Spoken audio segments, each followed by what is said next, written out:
Hello and welcome back to this now two-part video because I'm really bad at planning ahead and condensing what I have to say. The thing I want to talk about in this video is purpose in life. Do we even need one? What I believe mine is. Hopefully some help on finding yours if that's something you're looking for. When I grew up, I remember purpose never even being an issue for me because it was always just, you get through school, then you maybe go to uni and then you float along. And I just always assumed everything would work out just fine. However, when I did finally leave school at the age of 18, I realised that I actually had no idea what I wanted to do with my life. So I had about 4 years of my life feeling a little bit lost, like I didn't quite know my place in the world. The best way I could probably describe it is, I often felt like I had loads of things to do around me, but I just didn't want to do any of them. And I didn't know why, or how to go back to wanting to do things again. I don't feel this way anymore. I feel like I do know what my purpose is now. And I'd have to break it down into three different aspects, I guess, and that is growing as a person, experiencing new things, and helping the world. I'm going to go into a little bit more depth on each of these individually. This one is fundamental when it comes to being happy in life, at least in my opinion, and it essentially means to always strive to be better than you used to be.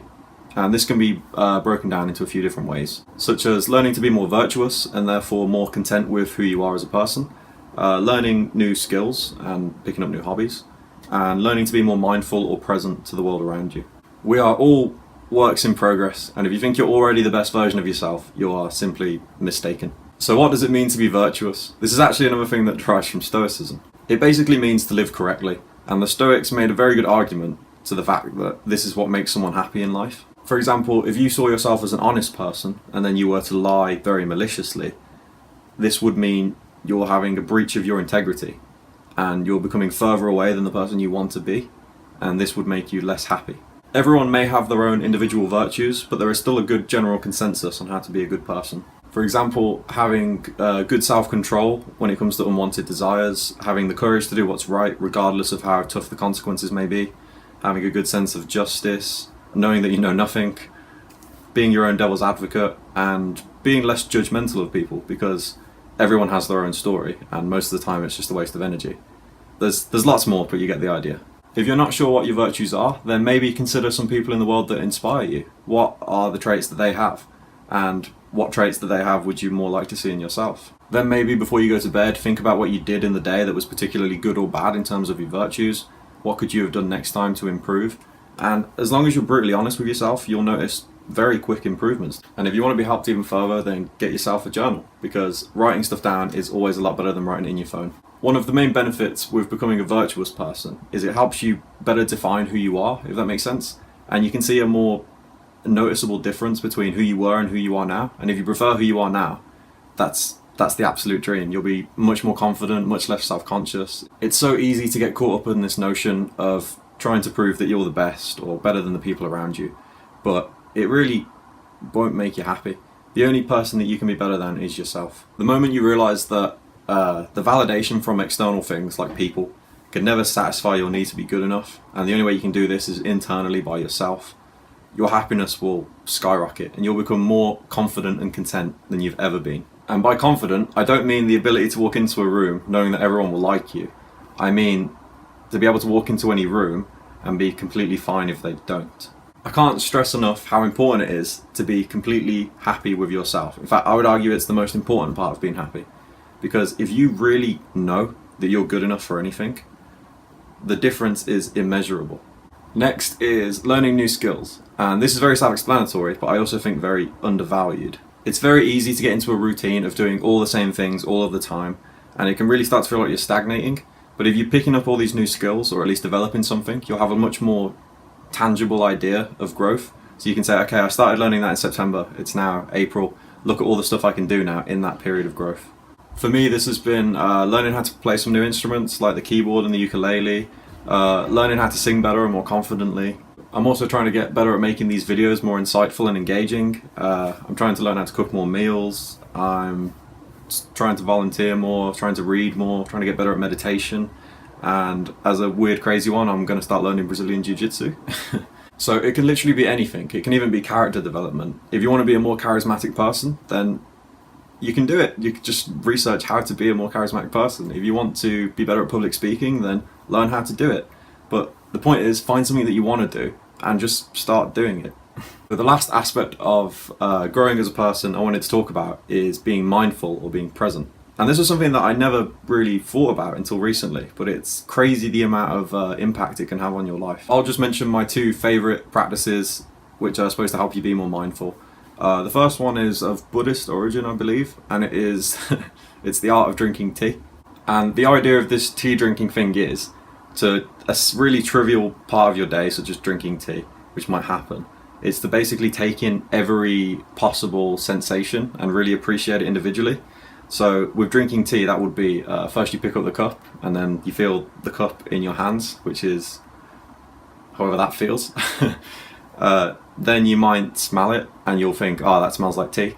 But maybe this time you think more into it, like, oh, that's like a really nice smell and I really appreciate that.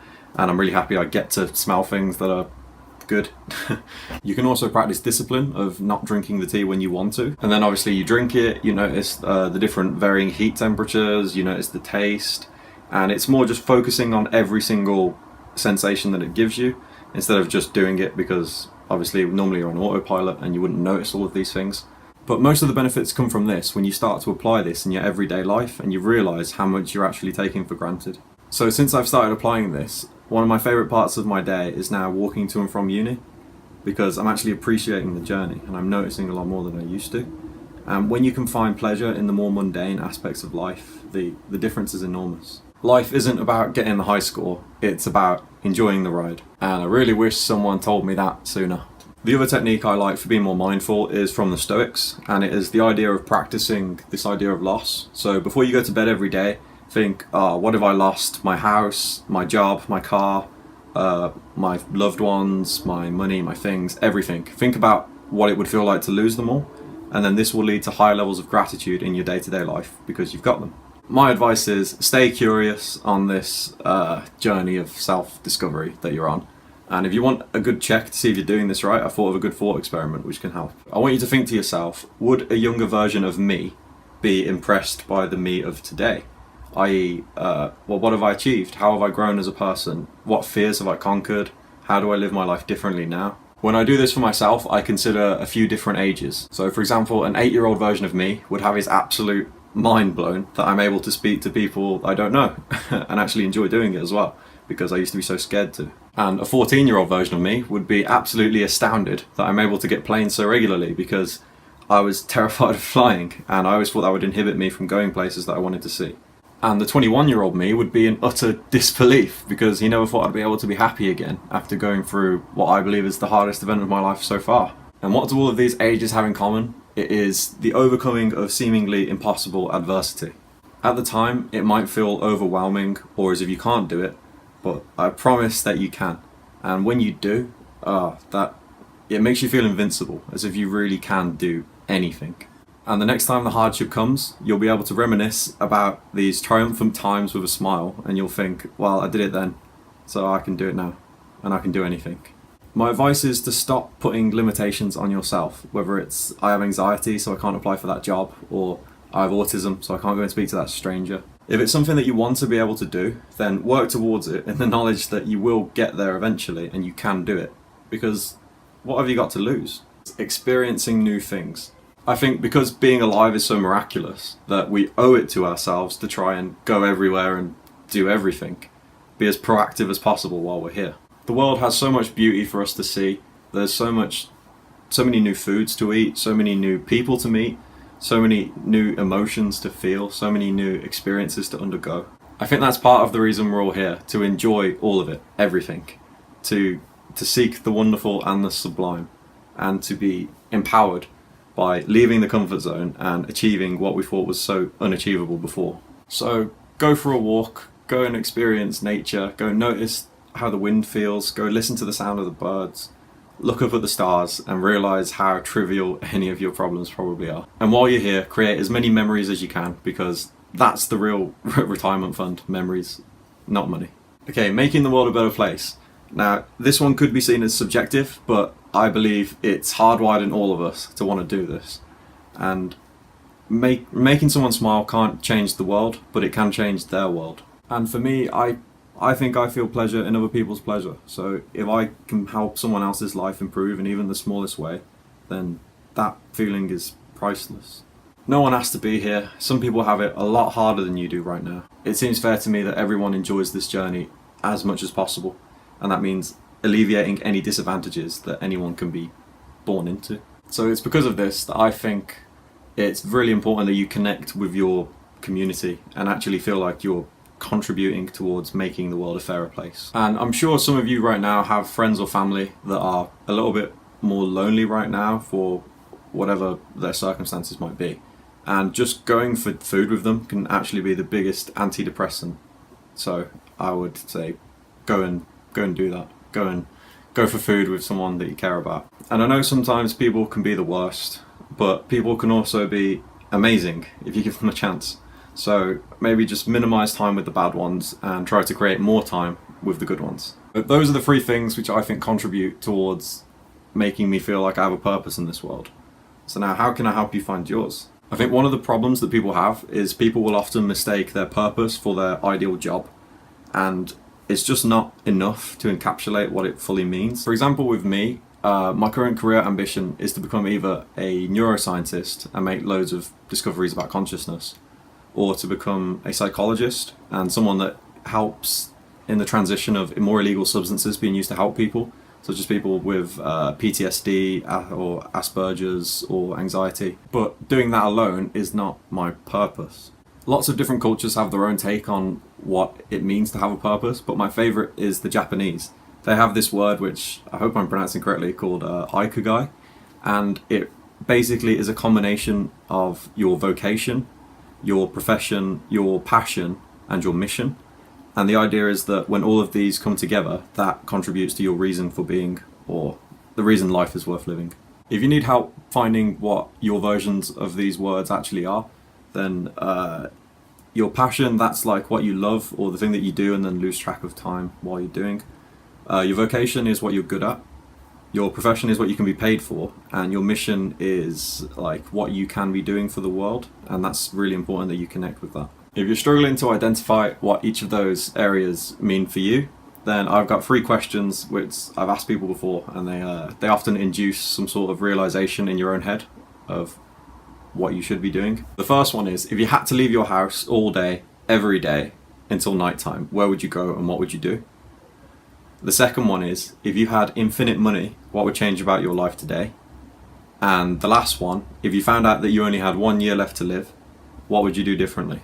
The Stoic take on purpose is that you should not ask, what should I be doing with my life? But you should just do whatever life throws at you. And I think that's nice. There's not one way that this has to be. So make every outcome your outcome, and then everything is always absolutely fine. And this isn't assuming the best or the worst. This is just being fully aware that no matter what happens, it's completely fine. So remember that your life is your story. You can sit there contemplating about what you should be doing and what's right for you, or you can go out there and find it, because you're the only person that can change the way you see things. I'm going to finish off with a quote from one of my current favourite books, which is Happy by Darren Brown, and I recommend this to everyone for sure. And the quote is as follows: "Look at the things and the people you love with the knowledge that you will lose them one day, and appreciate them more for it. Your best friend might move away, your loved ones may die, and your partner, despite making promises to the fact that you'll love each other forever, may one day leave you. And in fact, it is inevitable that through death or choice, every single one of your relationships will end." And realizing this isn't nihilism, well maybe it is, but it's optimistic nihilism. It's a call to action of make the most of the time you've got here. Make sure that they know that you appreciate them. Don't take any of your current relationships for granted because you're lucky to have them. And the fact that we lose them actually isn't a bad thing, because if all of this went on forever, then we wouldn't appreciate it. If you were really going to be together for all of eternity, then why would you make today special? If something can never be lost, then it can never be treasured. All of this is temporary, and I think as you get closer towards the end of whatever this is, it would be nicer to have fonder memories to reminisce over. Because then you'll be able to just think to yourself, yeah, that was life, and I nailed it. I didn't overly try to impress people. I didn't let the trivial things bog me down. I made sure everyone that I cared about knew that I cared about them.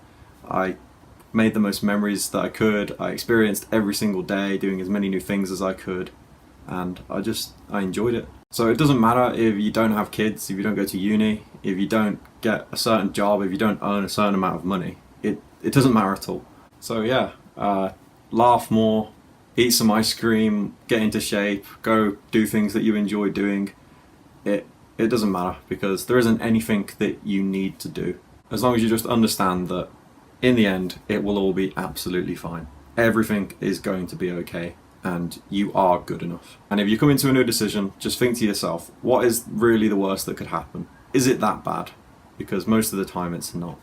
It wasn't an easy road to get to where I am today, but it was the most influential of my entire life, and hopefully someone can gain something from it. I'm extremely grateful for everything that I went through to get to the stage that I'm at today, and although I do owe the catalyst of that progression to a certain nefarious substance, I do also think anyone can achieve this impossible transformation if they really want to. If you're not happy with your life the way it is, then it's time to do something about that.